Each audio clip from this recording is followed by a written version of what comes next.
여호수아 제1장 1절로 9절의 말씀까지입니다. 이 계시의 말씀을 저와 여러분이 한 절씩 나눠서 교독하시고 9절 합독하실 때 살아계신 하나님의 음성을 들을 수 있기를 원합니다. 제가 먼저 1절을 받들어 읽죠. 여호와의 종 모세가 죽은 후에 여호와께서 모세의 수종자 눈의 아들 여호수아에게 말씀하여 이르시되 내 종 모세가 죽었으니 이제 너는 이 모든 백성과 더불어 일어나 이 요단을 건너 내가 그들 곧 이스라엘 자손에게 주는 그 땅으로 가라.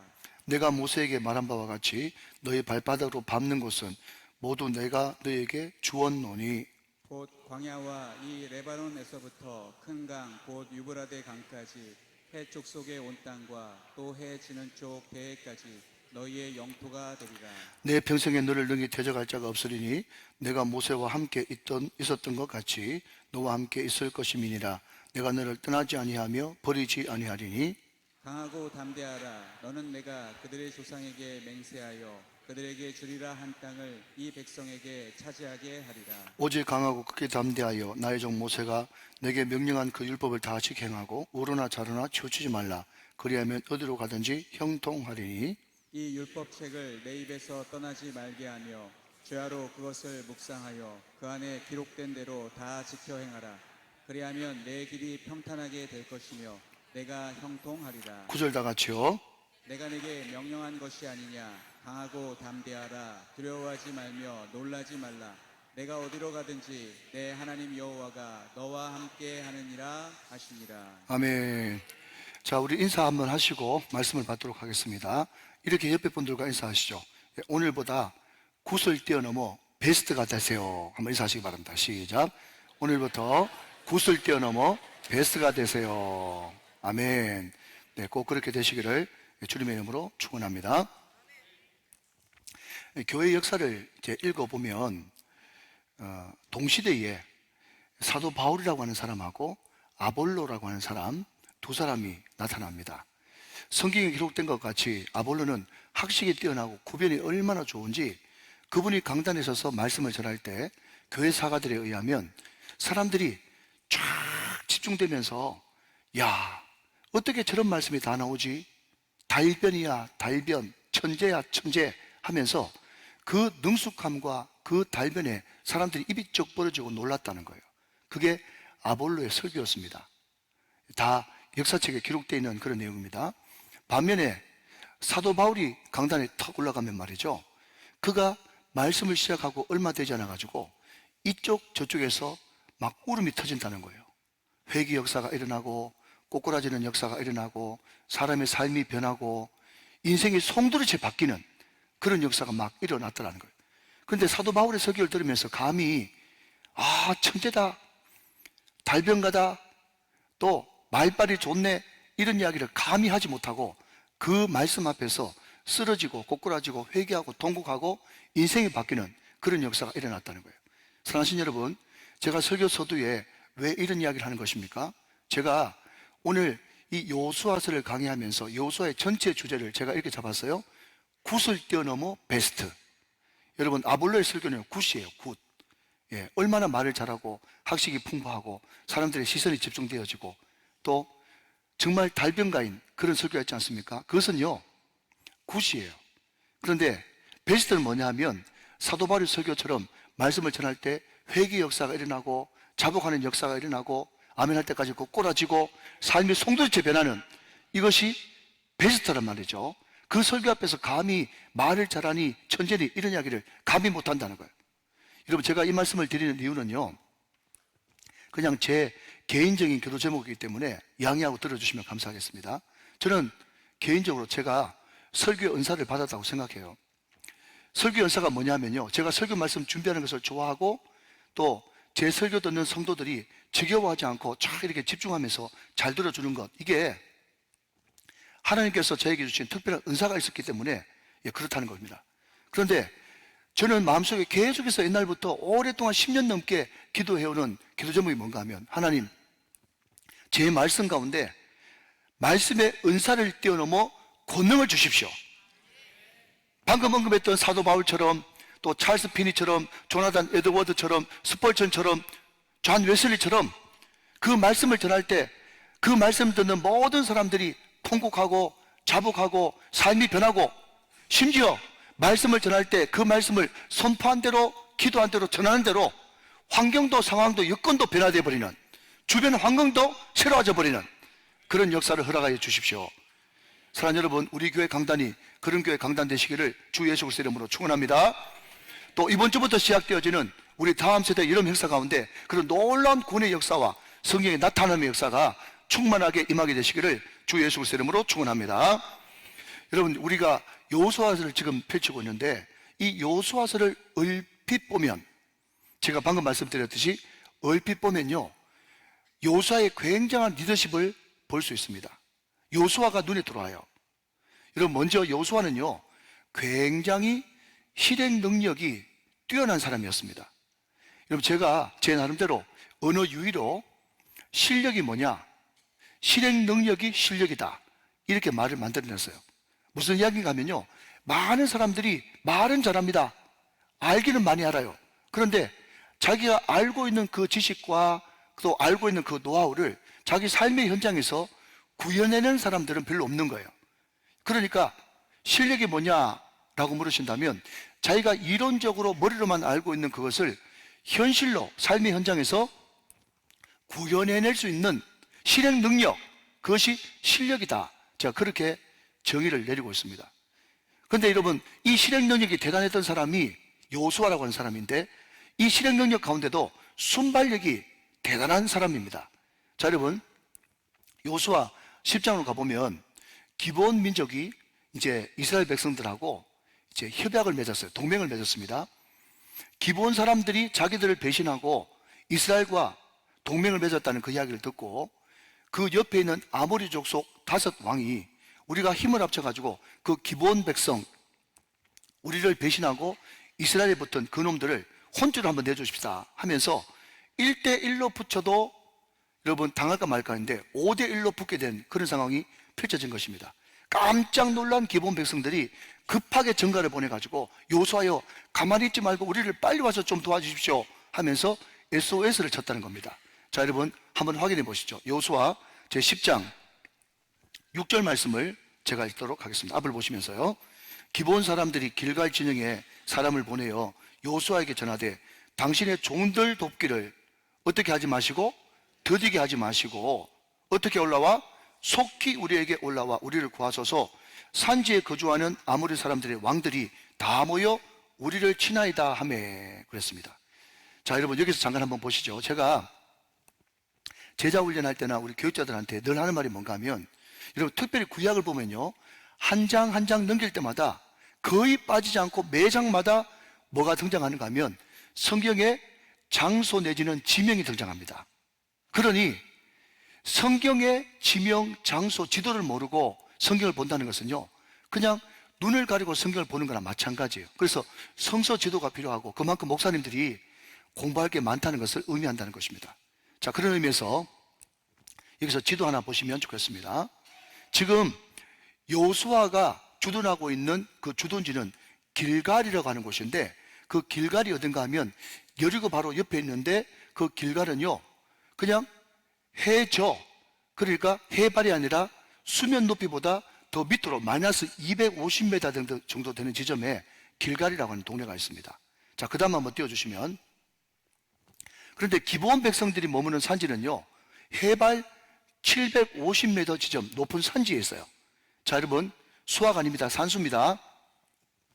여호수아는 지금 마이너스 250에 있고, 또 기브온 사람들은 플러스 750에 있으니까 플러스 마이너스 하면 지금 여호수아가 그 기별을 듣고 기브온 산지까지 올라가야 되는데 얼마를 올라가야 되는 겁니까? 1000m를 올라가야 되는 거예요. 1000m. 여러분 이렇게 말씀을 듣는 거하고 그냥 길갈인가 보다, 기브온인가 보다 생각하는 거하고는 하늘과 땅 차이인 거예요. 요즘에 소위 말하는 AI 챗GPT가 얼마나 잘 발달했는지 제가 챗GPT한테 물어봤어요. 서울에 있는, 서울 주변에 있는 산 이름 알려줘 하니까 거기에 관악산도 나오고 도봉산도 나오고 북한산도 나오는데, 북한산, 관악산, 도봉산 다 1000m가 안 됩니다. 800, 700, 600 이 정도 되어지더라고요. 우리 울산에 있는 무룡산은요 한 500 정도 되어집니다. 그러니까 울산에 있는 무룡산보다 몇 배, 2배를 더 올라가서 그 사람들을 도와줘야 되는 거예요. 그러니 만만치 않죠? 절대로 만만치 않습니다. 보통 사람 같으면, 일반 사람 같으면 어떻게 하겠어요? 그래, 잘 알았고 잘 군대 정비해가지고 내일 아침 일찍 올라갔구만 하는 것이 보통 사람들이겠죠. 그런데 요수아는 빨리 와서 우리를 도와주십시오, 속히 올라와서 우리를 도와주십시오 라고 하는 그 기별을 듣고 어떻게 행동하느냐. 요수아 10장 9절 말씀 같이 보겠습니다. 요수아가 길갈에서 어떻게 올라가? 밤새도록 올라가 갑자기 그들에게 이르니 그랬습니다. 요수아가 그 이야기를 듣자마자 무슨 능력? 실행 능력. 군대를 막 빨리 꾸려가지고 1000m 이상 되어지는 해발 750m의 그 기본 산지에 급습해가지고, 여러분 그 아무리 5왕들도 5왕들도 요수아가 그때 올 줄 몰랐겠죠. 그러니까 그 기별을 받은 때는 저녁인데 밤새도록 올라가지고 새벽에 기습을 하니까 당해낼 수가 없다는 겁니다. 그러니까 이 자체만으로도 대단한 사람이 아닐 수가 없죠. 자, 한 걸음 더 나가서 여러분 요수아가 가나안에 들어가서 전쟁을 했습니다. 한번 따라 하시면 좋겠습니다. 31전 시작. 30승 1패 시작. 30승 1패. 무슨 말인가 하면 요수아가 가나안에 들어가가지고 중간부터 치기 시작해가지고 남북으로 쳐가지고 총 31번 전쟁을 했는데 그 31번 전쟁 가운데 30번 이기고 딱 한 번 유일하게 졌습니다. 그 유일하게 한 번 진 전쟁이 무슨 전쟁이죠? 아이성 전투입니다. 그 아이성 전투에 그냥 방심하는 바람에 한 3,000명 정도만 올라가가지고 많은 사람들이 죽고 참패를 하고 난 다음에 철저하게 요수아가 회개를 하고 이제 리턴 매치, 이제 아이성과 2차 전쟁을 하는데 그때는 하나님께 구체적으로 여쭙고 물으니 매복 작전을 하라고 가르쳐 주셨어요. 그러니까 그 이스라엘 온 군대를 말이죠, 두 계조로 나눠가지고 한 조는 유인조, 한 조는 매복조로 나눠가지고 이제 두 대로 나눠가지고 전쟁을 하는 겁니다. 여러분 생각해 보십시오. 유인한다, 도망간다, 이것을 좀 거칠 말로 바꾸면 믿기 좋은데 말이죠. 믿기라는 것이 원래 위험하잖아요. 잘못 타이밍을 안 맞춰버리면 죽을 수도 있고 포로로 끌려가지고 욕볼 수도 있단 말이죠. 그러니까 당연히 최고 탑 리더, 최고 장군은 아예 전쟁에 참전을 안 하든지 작전만 펼치든지 명령만 하든지 아니면 매복조에 숨어 있다가 돌격 앞으로 그렇게 하면 어떻게 되겠어요? 폼도 나고 또 영웅도 되고 모든 공이 자기한테로 돌아오겠죠. 여보세요? 듣고 계시죠? 제 말이 맞죠? 근데 여러분 최고 장군이 돼가지고 도망하면서 아무리 공헌을 한다 할지라도 도망가는 모습이 얼마나 볼성사납습니까? 그러나 그럼에도 불구하고 요수아는 매복조에 끼어 있다든지 아니면 뒤에서 명령만 한다든지 그렇게 하지 않고 맨 앞에 전병으로 가가지고 자기가 유인조, 도망조의 한 일원이 되는 것을 보게 됩니다. 자, 여러분 또 확인하시죠? 요수아 8장 5절 말씀입니다. 자, 앞을 보시면서 이번에는 같이 한번 읽어보실까요? 시작. 나와 나를 따르는 모든 백성은 다 성읍으로 가까이 가리니 그들이 처음과 같이 우리에게로 쳐 올라올 것이라. 그리할 때에 우리가 그들 앞에서 도망하면 그랬습니다. 그러니까 이 말이 무슨 말인가 하면요, 성경을 얼핏 보면 요수아 전체는 말이죠, 다 요수아를 칭찬하는, 칭송하는 그런 스토리로 되어 있습니다. 요수아의 그 순발력, 그 요수아의 실행 능력, 요수아의 그 희생, 그리고 그 뒤에 보면 요수아가 다른 사사들처럼 왕이 있다든지 왕도를 했다든지 어떤 보상을 받았다든지 그런 것이 전혀 없고 여러분 깔끔하게 희생하고 물러가는 모습을 보게 됩니다. 아, 여러분 위인 전집도 이런 위인 전집이 없는 거예요. 그렇죠? 근데 여러분 이것은 요수아서를 인간적인 관점에서 위인전을 보듯이 보는 관점입니다. 그냥 이렇게만 성경을 보면 굿이에요. 그런데 성경을 제대로 보면 요수아에 집중하는 것이 아니라 요수아에게 말씀을 주신 하나님, 요수아와 함께 임재하신 하나님, 또 그것을 지킬 수 있도록 힘을 공급하신 하나님, 또 끝날까지 동행해 주신 임마누엘 하나님이 거기에 기록되어 있다는 것입니다.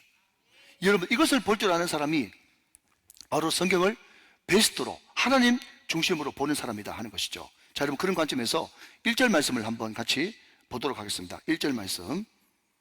여호와의 종 모세가 죽은 후에, 이렇게 오늘 본문이 시작하고 있어요.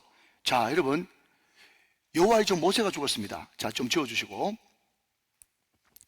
모세가 누굽니까? 이스라엘의 국부와 같은 존재예요. 영적 스승이에요. 40년 동안 이스라엘 백성들을 이끌었던 용도자예요. 지도자입니다.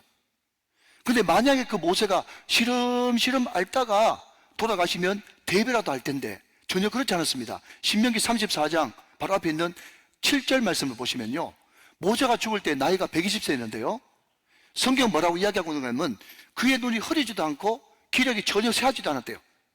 어제까지만 해도 펄펄 뛰면서 우리를 리도하고 지도했던 그 모세가 하루아침에 없어져 버린 겁니다.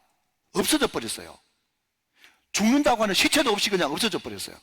그때 그 상실감, 여러분 그거 아십니까? 앞에 있는 전임자가 너무 잘해놓고 가면요, 뒤에 이어받는 리더는요 죽을 고생하는 겁니다.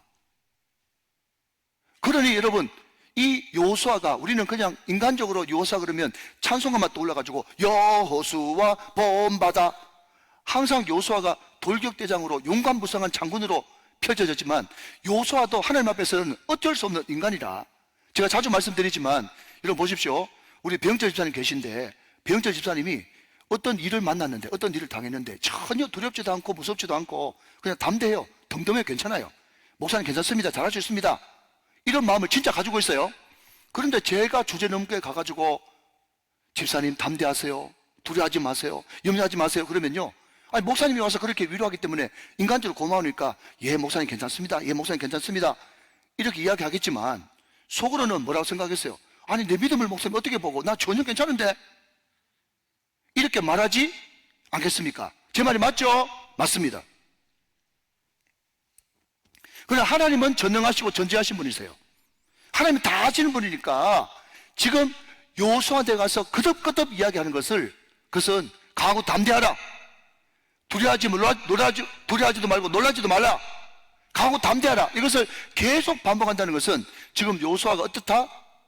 지금 굉장히 두려워하고 무서워하고 있다는 것을 반증하는 것입니다. 여러분, 그 모세가 죽은 후에, 그럼에도 불구하고 1절 말씀 한 번 더 띄워주시면, 모세는 죽었으나 모세가 죽었음에도 불구하고 주인공은 여전히 살아계시죠. 그분이 누구신데요? 여호와께서.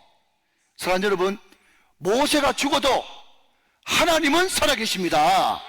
여러분, 우리가 이것을 위기와 고난과 역경을 만났을 때 꼭 반드시 기억해야 된다는 것이죠. 아무리 믿을 만한 구석이, 믿을 만한 언덕이 사라졌다고 할지라도, 이런 물질이 없어지고 명예가 없어지고 자식이 속을 썩인다고 할지라도, 내가 가지고 있는 모든 기반이 흔들린다 할지라도, 사랑하는 여러분, 염려하지 마십시오. 두려워하지 마십시오. 그러나 그럼에도 불구하고 하나님은 살아계십니다. 하나님은 살아계시며 1절 말씀 계속 보시면 그 여호와께서 여호수아에게 말씀하여 이르시되, 말씀하시는 분이시다. 그분은 말씀하시는 분이다. 그 말씀만 있으면 우리는 얼마든지 회복할 수 있고 새롭게 될 수 있다. 그렇게 말씀하고 있다는 것입니다. 여러분, 또 한 걸음 더 나가서 그분이 우리에게 오셔서 말씀하시는데 뭘 말씀하시는가? 자, 여러분 5절과 9절 말씀을 이어서 보도록 하겠습니다. 5절 말씀. 내 평생에 너를 능히 대적할 자가 없으리니 내가 모세와 함께 있었던 것 같이 너와 함께 있을 것임이니라. 내가 너를 떠나지 아니하며 버리지 아니하리니. 아멘. 9절 말씀 다 같이 읽습니다. 시작. 내가 내게 명령한 것이 아니냐. 강하고 담대하라. 두려워하지 말며 놀라지 말라. 내가 어디로 가든지 내 하나님 여호와가 너와 함께 하느니라 하시니라. 여러분, 계속해서 5절에서 9절에서 끄덕끄덕 이야기하기를 내가 너와 함께한다, 내가 너와 함께한다, 내가 너를 떠나지도 않고 버리지도 않는다. 여러분, 이것을 다른 말로 바꾸면 하나님의 임재라고 바꿔 부를 수 있고, 이것을 다른 말로 바꾸면 임마누엘의 은혜를 주셨다고 말할 수 있는 것입니다. 하나님의 임재. 그러니까 여러분, 우리가 성경을 볼 때 이렇게 보자는 것입니다. 그냥 단순히 인문학자들이 여호수아 리더십 대단하네, 이 책 가지고 리더십 책을 써도 되겠네, 그런 식으로 보지 말고 그냥 요수아를 순발력 있는 사람, 실행 능력 있는 사람, 희생하는 사람, 대가를 바라지 않는 그런 인간적인 관점에서만 보지 말고, 요수아가 그렇게 된 것은 하나님께서 그럼에도 불구하고 말씀하셨고, 요수아에게 임재하셔서 어떤 순간에도 떠나지 않는 임마누엘의 은혜를 주셨기 때문에 요수아가 될 수 있었다. 따라서 이 요수아라고 하는 이 책은 요수아 스스로 실행 능력과 희생 정신을 가지고 정복하고 차지하는 땅이 아니라 말씀하시고 함께하시고 임재하시고 동행하시는 그분께 철저히 순종함으로 차지하는 땅이 가나안이다. 이것을 우리는 하나님의 관점에서 쳐다볼 수 있어야 된다 하는 것입니다. 믿으시면 아멘 하시기 바랍니다. 그럼 제가 어떤 분의 설교를 이렇게 들어보니까요, 참 은혜로운 설교였는데, 영국의 스코틀랜드라고 하는 거기에 덩칸 캠벨이라고 하는 목사님이 계셨습니다. 이분이 1949년부터 1952년까지 이 스코틀랜드 지방에 큰 부흥을 경험했던, 그러니까 최근 들어서 가장 큰 부흥을 일으켰던 사람이 덩컨 캠벨이라고 하는 이 목사님인데, 제가 이 목사님을 주목하게 된 이유는요, 이분이 스코틀랜드에서 목회를 하면서 17년 동안 아주 교회를 건강하게 아름답게 잘 목회하신 분이세요. 그분은 17년, 저는 14년. 그리고 성도들에게 나름대로 존경받고 성실하게 목회하고 설교준도 잘해가지고 매주마다 잔잔한 은혜를 그냥 끼치는, 목회 잘하시는 분이셨어요. 그런데 어느 날 갑자기 하나님께서 부흥이라는 것을 주실 때는 마음속에 굉장히 불편한 마음을 먼저 주시지 않습니까? 목회가 잘 되고 있는데 성도들도 목사님을 존경하는데 자기는 그것과는 전혀 상관없는 불안함, 초조함, 답답함과 걸걸함, 아쉬움, 이런 것이 계속 마음에서 올라오는 거예요. 계속 그래가지고 이 목사님이 고민을 하고 있으니까 자기 딸이 16살 된 사춘기를 막 한참 겪고 있는 자기 딸이 있었는데, 여러분 다 겪어보셨겠지만 애들이 사춘기를 겪으면 함부로 말을 막 하지 않습니까? 그런데 자기 딸이 막 고민하고 있는 자기 아버지한테 이렇게 이야기를 하더라는 거예요. 제가 너무 기가 막혀가지고 제가 적어왔어요. 목사가 기도를 풀어야지, 기도를 안 하고 고민만 하고 있으면 어떡해? 그 엉덩이에 뿔난 게 말이죠. 그죠? 자기 아버지한테 목사가 기도를 풀어야지 자꾸 고민을 하고 있으면 어떡하냐고. 사춘기에 접어든 그 애가 막 사춘기를 함부로 막 말했겠죠. 제가 그것을 읽으면서 인간적으로 생각하면 탁 한 대 막 때려주고 싶은 마음이 꿀뚝 같은데, 이 목사님이 은혜 가운데 있으니까 그것을 주의 말씀으로 받은 거예요. 그래서 서양 목사님들은 여러분 금식하고 철회하고 그거 잘 안 하거든요. 그런데 이 덩컨 캠벨 목사님이 그 딸의 말을 주의 음성으로 듣고 금식하면서 철야 기도를 하는데, 여러분 거두절미하고 그날 저녁에 하나님의 임재가 임했다는 거예요. 하나님의 임재가 도래했어요. 요수아처럼 내가 너와 함께한다, 내가 너 버리지 않는다, 세상 끝날까지 너와 함께 있겠다, 이 율법책을 내 입에서 떠나지 말게 하고 이 율법책, 이 말씀이 네 가슴을 꽉 채우게 만들어라. 그러면 네가 어딜 가든지 형통하고 큰 부흥을 일으키겠다. 그 감동을 주시는 거예요. 자, 여러분 각설합니다. 이분의 글에 뭐라고 적혔는가 하면요, 잘 들어보십시오. 내가 17년 동안 그래도 나름대로 최선을 다해서 목회하고 성실히 목회했는데, 그럼에도 불구하고 그 주님의 임재가 있는 그날 밤 이후로 내 전과 내 후가 완전히 질적으로 달라져 버렸다는 거예요. 완전히 질적으로 달라져 버렸다는 거죠. 그러면서 저와 여러분 우리 믿음의 후배들에게 어떤 말을 하는가 하면, 지금 주님 오실 때가 다 됐고 우리가 주님 앞에 서 있는데, 우리가 이제까지 해오던 그런 열심과 그런 성실만으로는 하나님 앞에 부족하다는 겁니다. 반드시 하나님의 임재를 경험해야만 되는데, 하나님의 임재를 경험하게 될 때는 완전 BC와 AD가 나눠져 가지고 옛날과는 완전히 질적인 다른 사역을 하게 될 것이고 하나님의 영광을 돌리게 될 것이라고. 꼭 이렇게 하는 것이 우리의 사명이고, 이것이 특별한 일이 아니고 반드시 우리 가운데 이런 역사가 일어나야만 한다고 말씀하고 있다는 것입니다. 사랑하는 여러분, 이 말씀은 저에게 주는 말씀이에요.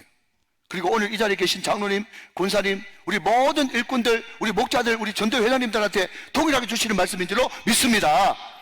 여러분들이 최선을 다하시고 성실히 살아오시고 여러분 주님 앞에 헌신하고 충성한 것 다 압니다. 하나님이 증인이시고 제가 증인입니다. 잘 하셨습니다. 하나님께서 칭찬하실 것이고 상급이 있을 것입니다. 그러나 그럼에도 불구하고 여러분, 우리는 달라져야 됩니다. 우리는 더 새로워져야 됩니다. 우리는 주님의 임재를 경험해야 됩니다. 더 기도해야 됩니다. 주님의 임재 안으로 들어가면 됩니다. 그래야만 우리 영이 완전히 새롭게 변화되어 가지고 이전까지 해왔던 신앙생활과는 차원 다른 질 높은 신앙생활을 할 수 있게 되는 것입니다. 여러분, 오늘 이 말씀을 나에게 주시는 내 말씀으로 받고, 하나님 아버지, 나에게 차원 다른 은혜를 주십시오. 하나님의 임재를 경험케 해주십시오. 여호수아에게 주셨던 그 말씀이 나에게도 들을 수 있도록 은혜를 베풀어 주십시오. 그렇게 기도할 수 있는 저와 여러분 다 되시기를 주 예수 그리스도의 이름으로 축원합니다. 축복합니다. 여러분, 주님의 임재가 있을 때, 제가 말씀드리고 싶은 것은, 주님의 임재가 있을 때 우리의 신앙이 그곳에서 베스트로 변화될 수 있다는 것입니다. 여러분, 여호수아 될 수 있었던 가장 큰 모티브는 주님의 임재입니다. 우리가 그것을 사모해야 됩니다. 자, 여러분 아시는 분은 우리 같이 한번 찬양할까요? D. 주의 임재 앞에 잠잠해 주 여기 계시네. 와서 모두 굽혀 경배해 신령과 진리로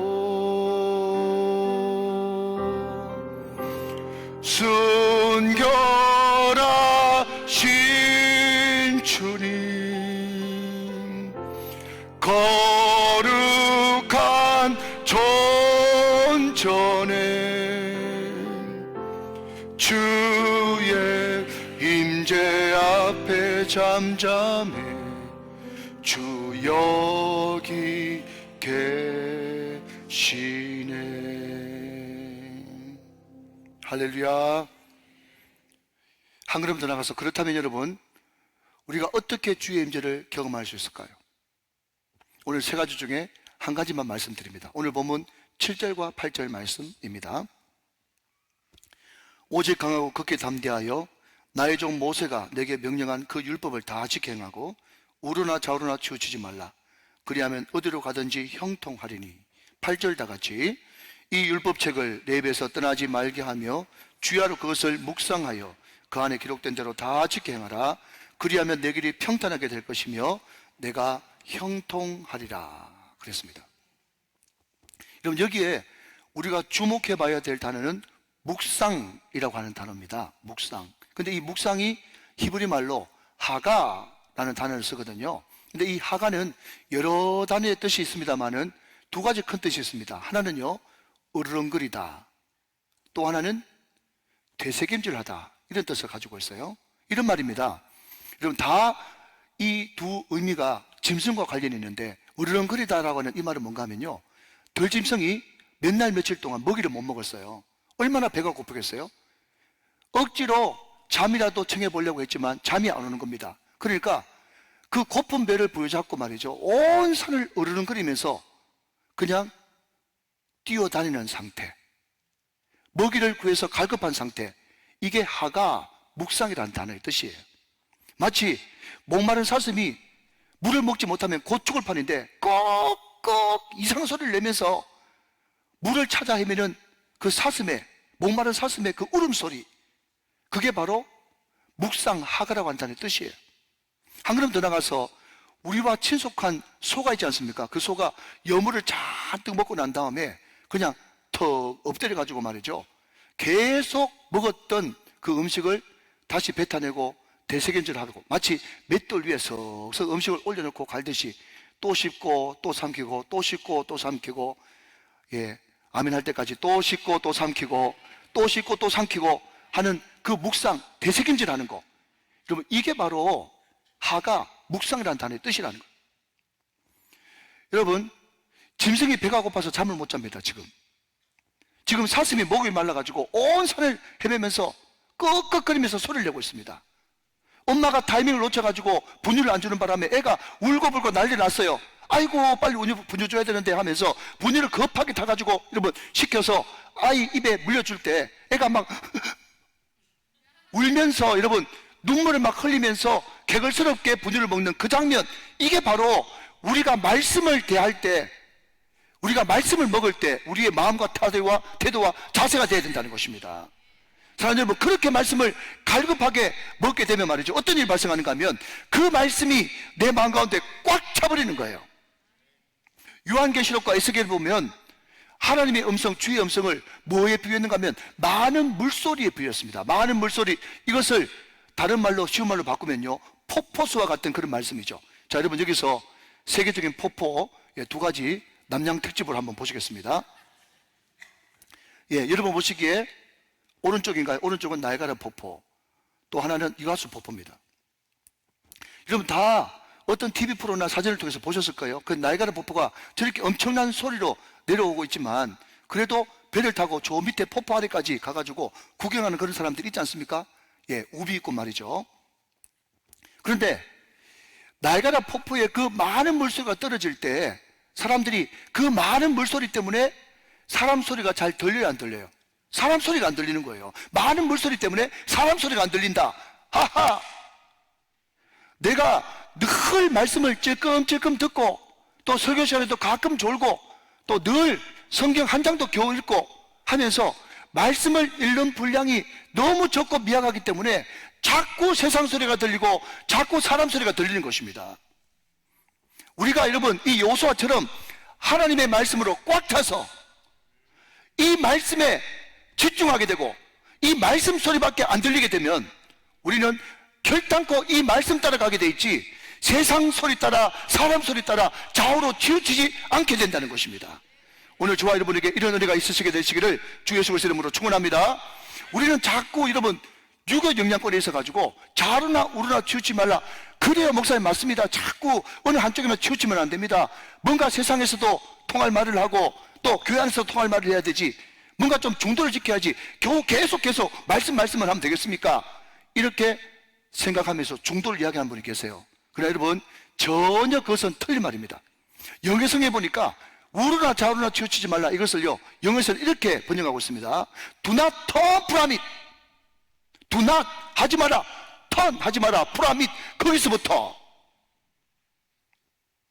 to the right, to the left. 말씀의 정도만 걸어가지 그 말씀의 정도에서 벗어나서 오른쪽으로 기웃하지 마라, 왼쪽으로 기웃하지 마라, 말씀만 따라가라.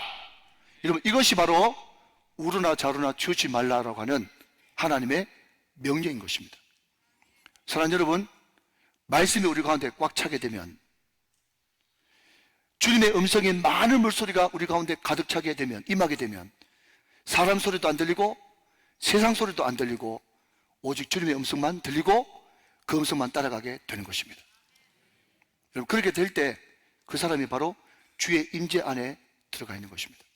자, 여러분 이제 말씀을 맺어보려고 합니다. 여러분 우리가 구약 성경을 묵상하고 특별히 여호수아서를 묵상하면서 잘못된 오해 한 가지가 있습니다. 우리는 성경하고 찬송하고 붙어 있으니까 찬송도 1.1획도 오류가 없는 가사인 것처럼 착각할 때가 있어요. 원래는 성경 따로 찬송 따로지 않습니까? 그죠? 편의상 같이 합본으로 묶어놨을 뿐이지. 무슨 이야기인가 하면 찬송가 중에서도 잘못된 혹은 연약한 실력이 짧은 신학 때문에 가사를 성경적이지 못하게 적은 가사들이 꽤나 있다는 사실이에요. 그 중에 하나가 대단히 죄송하지만 나 가나안 땅 귀한 성에 들어가려고, 여러분 그 찬양입니다.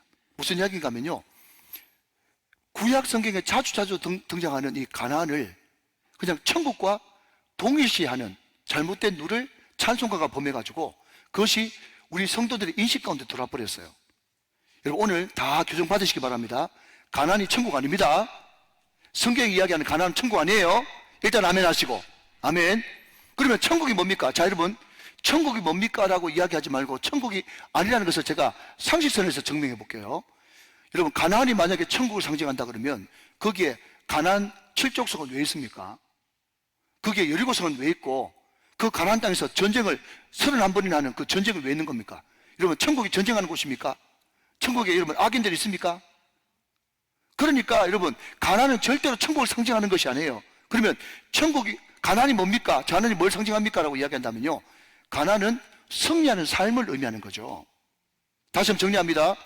여러분 애굽 이집트가요 죄로 노예로 살던 그 예수 믿기 전에 나를 상징하는 땅이라면 출애굽은 구원을 상징하는 예표요, 또 이스라엘 백성들이 건넜던 홍해는 십자가의 구원과 세례를 의미하는 것이요, 광야는 우리 주님께서 430년 동안 종살이 하던 그 모든 이스라엘 백성들 그 몸 전체에 찌들어 있는 그 노예 근성을 완전히 목욕시키고 훈련시키는 훈련의 장소요, 그리고 가나안은 이겨서 승리하는 승리의 체험을 상징하는 것이 가나안이 되어지는 것입니다.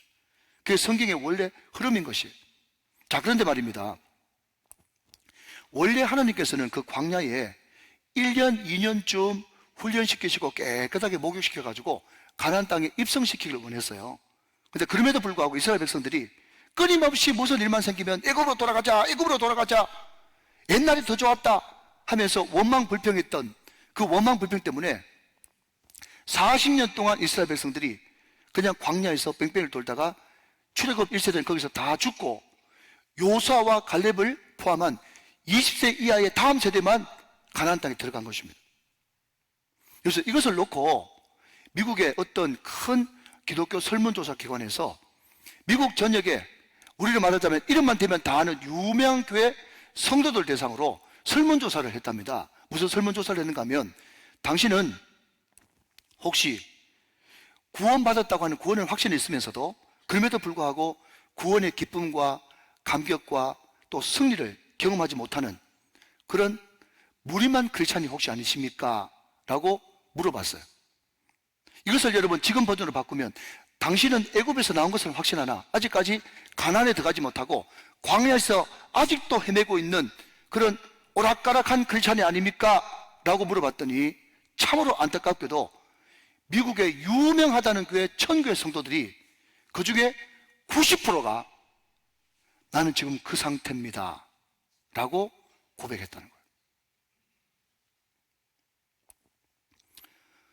여러분, 그러니까 교회 안에서 얼마나 복음이 바르게 전거돼야 되겠습니까? 여러분, 제가 그 설문조사를 보면서 이런 질문을 던지는 거예요. 그러면 미국 교회보다 우리 한국 교회가 낫단 말인가? 그 미국 교회도 여러분 이름만 대면 다 아는 교회인데, 유명한 교회인데, 그러면 그 미국 교회 성도들보다 우리 한국 교회 성도가, 우리 우정교회 성도가 낫단 말인가? 이런 질문을 던져보는 거예요. 여러분 어떠세요, 여러분? 제가 이런 이야기를 했음에도 불구하고, 목사님 그런 섭섭한 소리 하지 마십시오, 우리 우정교회 성도들이 낫다마다요, 그 성도들하고는 차원이 다릅니다, 우리는 그 신앙 훌쩍 뛰어넘었습니다 라고 자신 있게 말하려고 한다면, 사랑하신 여러분, 하나님의 임재를 경험해야 되는 것입니다. 이게 그것을 뛰어넘어 베스트예요. 그 광야에 있는 그 수많은 성도들이 여러분 지옥 가는 것보다 훨씬 좋은 굿이겠지만, 그냥 단순히 예수 믿으니까 좋아요, 살만해요, 마음 평안 얻었어요, 이 정도가 아니라 정말 가나안 땅을 밟아본 그 허락하신 새 땅에 들어가 본 사람만이 경험하는, 아멘 하시기 바랍니다, 그 기쁨과 감격과 그 뜨거움과 승리와 환희와 행복과 만족, 이것이 정말 이것이 되기 위해서는 하나님의 임재를 경험해야 됩니다. 주의 말씀을 들어야 됩니다. 그 주의 말씀이 내 가운데 꽉 차서 세상의 소리와 사람의 소리는 들리지 않아야 되는 것입니다. 내가 기도하는 가운데 하늘의 능력을 내가 기도하는 가운데 다운로드를 받아서 능력 있는 사람이 되어야 되는 것입니다. 한 걸음 더 나가서 이 말씀을 내 삶의 현장에 현실화할 수 있는 그런 실행 능력이 있어야 되는 것이고, 다시 한 번 더 이제 이야기합니다. 우리가 인생을 살면서 큰 뜻과 비전을 가져 나갈 때 우리 앞에 장애물은 있다 없다? 반드시 있다. 그 장애물을 뛰어넘는 유일한 능력은 기도다. 기도하면서 우리가 어떤 기도를 하는가 하면, 잘 들으십시오. 우리가 기도하면서 하나님, 이 장애물을 뛰어넘을 수 있도록 힘을 주십시오. 능력을 주십시오. 하나님, 이 장애물을 뛰어넘을 수 있도록 내게 힘을 주십시오. 능력을 주십시오. 라는 기도보다 더 베스트 최상의 기도는, 내가 그런 기도를 할 때 하나님께서 나한테 다가와 하시는 말씀, 내가 너의 힘이 되어줄게. 내게 힘을 줘서 내 힘으로 뛰어넘는 것이 아니라 나의 힘이 되신 여호와여, 내가 주님을 찬양합니다. 주님이 나의 힘이 되어주실 때 우리는 허락하신 새 땅, 그 가나안 땅에 들어가 구원과 기쁨과 감격과 행복과 만족과 승리를 경험하면서 우리는 이 땅에서 하나님의 나라를 확장시키면서 수많은 영혼들을 주께로 인도하면서, 여러분, 설교의 은사가 아닌 능력으로 수많은 사람들의 인생을 송두리째 바꾸는 하나님의 기뻐하시는 하나님의 선교사로 살 수 있을 것입니다. 이 은혜가 우리 모든 우정교회 권속들과 다음 세대들, 우리 자녀들에게 충만히 임하게 되시기를 주 예수 그리스도의 이름으로 축원합니다. 축복합니다. 축원합니다.